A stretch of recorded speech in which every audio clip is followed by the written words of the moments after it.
Saya Gusti Wahyuni ingin membahas syarat wajib dan syarat sah sholat. Langsung saja kita akan membahas syarat wajib sholat. Yang pertama, Muslim, yaitu orang yang beragama Islam. Yang kedua, baligh, yaitu maka sholat tidak wajib bagi anak kecil yang belum baligh. Yang ketiga, berakal. Yang dimaksud berakal adalah tidak wajib bagi orang gila, orang mabuk, dan orang yang punya penyakit ayan. Bagi wanita, suci dari haid dan nifas. Yang kedua, syarat sah sholat. Yang pertama, suci dari hadas. Orang yang melaksanakan sholat dalam keadaan hadas, maka sholat tidak sah. Yang kedua, suci badan, pakaian, tempat dari najis. Najis yang dimaksud adalah semua jenis najis, baik najis mukaffafah, mutawasitoh, atau mukalladah. Yang ketiga, menutup aurat. Yang keempat, mengetahui waktu sholat, yaitu baik secara yakin maupun prasangka. Orang yang melakukan sholat tanpa mengetahui waktu, maka sholat tidak sah. Diucapkan terima kasih. Selanjutnya yang akan disampaikan oleh pemateri kedua. Sekarang saya akan melanjutkan materi yang telah disampaikan oleh Tia. Materi selanjutnya adalah rukun sholat. Yang pertama adalah niat. Yang kedua takbiratul ihram. Yang kedua berdiri. Yang keempat membaca surat Al-Fatihah di setiap rakaatnya. Kelima ruku. Keenam itidal. Ketujuh melakukan 2 sujud. Kedelapan sholat di antara 2 sujud. 9 tumanina. 10 membaca tasyahud akhir. 11 membaca sholawat kepada Nabi. 12 membaca salam. Perkara yang membatalkan sholat. 1. Niat memutus sholat. 2. Merasa ragu bahwa sholatnya telah terputus. 3. Pergerakan yang banyak, lebih dari 3 kali gerakan yang terus menerus. 4. Berbicara dengan sengaja. 5. Masuknya sesuatu ke dalam perut. 6. Menambah rukun fi'li dengan sengaja. 7. Meyakini atau menyangka bahwa kefarduannya sholat adalah sunnahnya sholat. Kedelapan, hadas. 9. Terkena najis yang tidak ada di mafu. 10. Terbukanya aurat. 11. Meninggalkan rukun secara sengaja. 12. Merasa ragu akan niat takbiratul ihramnya. Lalu selanjutnya ada dalil-dalil yang mewajibkan sholat.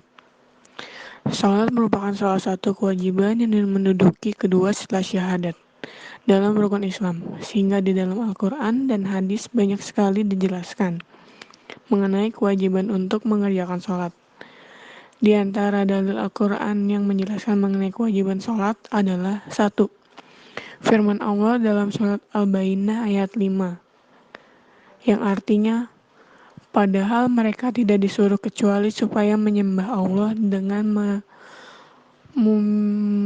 memurnikan ketaatannya kepadanya dalam menjalankan agama yang lurus, dan supaya mereka mendirikan sholat dan menunaikan zakat, dan yang demikian itulah agama yang lurus.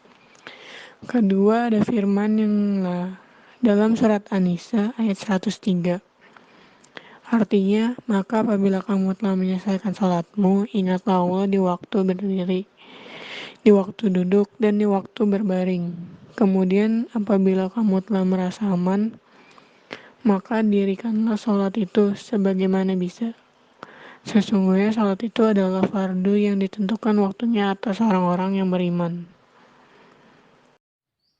Diucapkan terima kasih. Selanjutnya akan disampaikan oleh pemateri ketiga kepada Anissa Adenan. Dipersilahkan. Disyariatkan salat sunnah. Salat sunnah sengaja disyariatkan ialah untuk menambal kekurangan yang mungkin terdapat pada salat-salat fardu. Bahkan kelak di akhirat, salat sunnah juga difungsikan sebagai salat fardu yang pernah ditinggalkan di dunia. Yang kedua, pembagian salat sunnah. Salat sunnah itu terbagi atas 2 macam, yaitu mutalaq dan muqayyad. Untuk salat sunnah mutalaq, cukuplah seseorang cukup berniat sholat saja. Adapun sholat sunnah muqayyad itu terbagi atas 2 macam. Yang pertama, yang disyariatkan sebagai salat-salat sunnah yang mengikuti salat fardu, dan inilah yang disebut sebagai salat sunnah rawatib. Yang kedua, yang disyariatkan bukan sebagai salat sunnah yang mengikuti salat fardu. Yang ketiga, macam-macam salat sunnah.